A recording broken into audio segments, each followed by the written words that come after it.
Welcome back to another video, everyone. Now, hopefully you've noticed that the quality is much better than my previous video, and if you didn't watch that, I'll just put a clip of it on the screen now. I haven't bought a new camera, nothing like that. It's the same thing. It's just that 7 or 8 months ago, I changed one of my settings. Can't remember what it was. It might have been a setting to record at nighttime or something. And whatever I changed, it's been in that for the past 8 months. And so the quality has been shit. So I'm an idiot, basically. I've been in low quality mode, essentially, for the past 8 months. It's just, it was the last video where I looked at it, I was like, why is this so bad?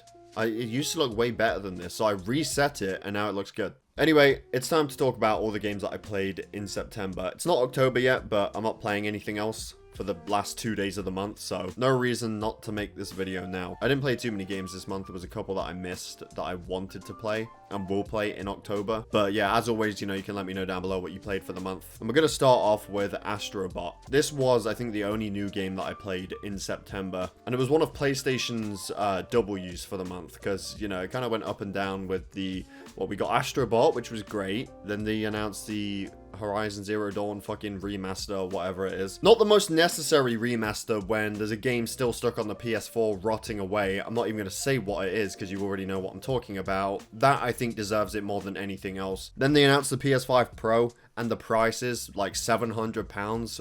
Doesn't even come with a disc drive. You got to buy that yourself. And there was a few other things as well. PlayStation this month was a roller coaster to say the least. Astro Bot though, genuinely phenomenal game. Now, I will say it seems to take heavy inspiration from Super Mario Galaxy. It seems to follow the same sort of formula where, you know, you go into a galaxy, there'll be multiple worlds, and then you'll even have some smaller puzzle type worlds as well. And then at the end, you'll fight the big boss. Even the way you kind of like fly into the worlds is quite similar. Even a bit of Super Mario Sunshine inspiration in there with Astro Bot's jet ability or whatever it's called. Saw some people saying it was stolen and complaining about it. I don't see a problem. They took inspiration from 2 great games and made a great game. And the whole point of the game is you go to these worlds and you save bots. And a lot of those bots and even entire worlds are themed around older PlayStation titles. For example, the Ape Escape world, where it's like a mini Ape Escape game while you're in there. Or Bot of War, which you might be able to guess what world that is themed around.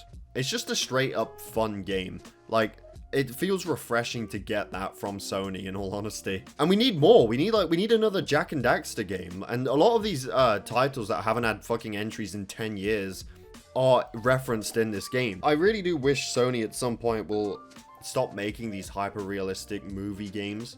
Not that, like, they're bad or anything like that, but I would like more variety. Like, having this felt refreshing, and I would like more of it. Bring back more series that haven't had entries in decades, and make banger games out of them, because it can be done. That's what I would like to see more of. I think it's worth it. They are selling it for full price, £60. I personally think that is worth it for all the things that you can do in the game. And it's not like 2 worlds or anything. It's not a tech demo. It's a fully fledged platforming game. Loads of worlds to explore, loads of things to find, and so many references to other games. It's genuinely a great time. And that's it. That's all I played for the month. No, I'm just kidding. Let me go on. I have to actually track my games or I forget what I play. Moving on, I had another playthrough of Crash 4. I think it was in the last video or the video before that. Either way, whenever that was, I did the 106% completion platinum trophy. Probably the most difficult platinum trophy that I've actually gotten. Doing that didn't burn me out on the game, and so I went and started the final and ultimate challenge in Crash 4. Completely optional, didn't need to do it at all, but I just felt like it, and that is the developer time trial relics. You only need platinum to get the platinum trophy and to complete the game, but I went for the purple relics, and I've been doing that series on my Crash channel. Yeah, they're tough, but honestly, time trials have become one of my favorite things to do in Crash games, and so I don't mind it. I really don't mind it. I'm up for the challenge and I'm having a lot of fun. In part 1, I said don't expect frequent videos because I thought they would be impossible. I said I would hope to be done by the time Crash 5 comes out, which might be in 4, 5, 6 years. Well, I'll be done next week on the Wumpa Lewis channel. So it's funny how that turned out. I also finished the Minecraft Platinum Trophy this month. This is a series on my second channel, and it is by no means finished now that I've got Platinum, because I've got all of the expansion pack trophies to complete as well, which include includes killing the Wither. It includes killing the water Elder Guardian thing. Loads of different things, loads of grindy trophies as well. The base game for Minecraft had some pretty grindy trophies too. Had some really annoying ones like the mine cobblestone and put it in a chest.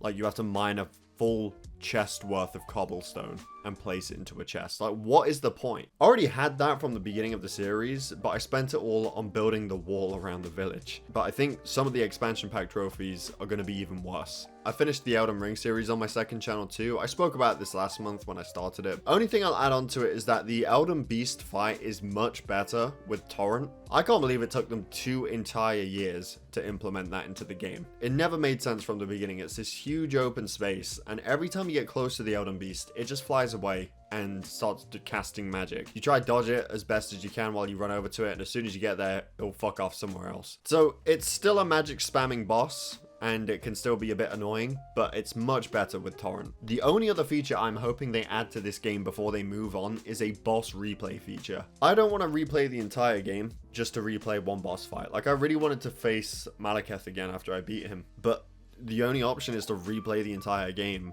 or play on PC and use mods. There's no reason for that feature to not exist. There's other games that they've made with that feature. I think in Dark Souls 2, you could even set specific areas to New Game Plus, and it would respawn the boss as well. Like, they've done it before. Why have they not included a boss replay feature in Elden Ring? I'm not even talking about setting certain areas to New Game Plus. I just mean having an option in a menu of selecting a boss and trying to do it again. It's definitely a missed opportunity, and I really hope they include it before they move on from the game. And then we're already at the end of the list. The only other 2 things that I played this month were Gears 4 and 5. This is the first time I've ever played Gears of War. I'm surprised it took me this long to get into the series because obviously back in the Xbox 360 days, I was a big Halo player, big Call of Duty player. I don't know why I never really played Gears of War back then, and I really should have started with Gears of War 1 and 2.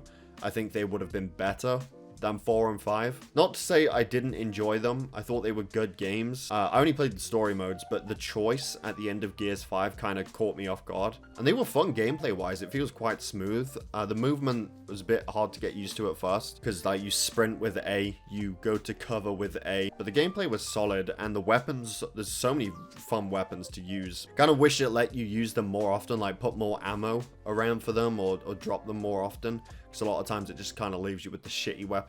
But there's so many fun weapons to use in that game, like the buzzkill, I think it is. Just straight up fire blades and saw your enemies in half. Fun enemies as well. I enjoyed them, but because the first games started such a big franchise, I imagine they might be the classics. I really should have started with those games. I played them on, I think, a hardcore mode. It wasn't the max level difficulty. It was like 1 or 2 below max. The funniest thing about the Gears games that I played, though, is that you know exactly when you're about to get fucking ambushed or something. You walk into a big open space, and there'll be a bunch of like random cover scattered everywhere. I wonder whether or not I'm gonna have to hide behind this. Also, I love Marcus Phoenix, and I think that's another reason why I should probably want to play the first games. And if you're a Gears of War super fan, you played all of them, let me know down below where you would like rank 4 and 5 in comparison to everything else. But that being said, that is all that I played this month. Might be a short video, I'm not entirely sure. In October, I want to play Space Marine 2. I was going to play it in September, but didn't get around to it, so October it is. That being said, thank you for watching. I hope you all enjoyed. Again, let me know down below what you played this month. Definitely subscribe if you're new here, and I will see you all in my next video.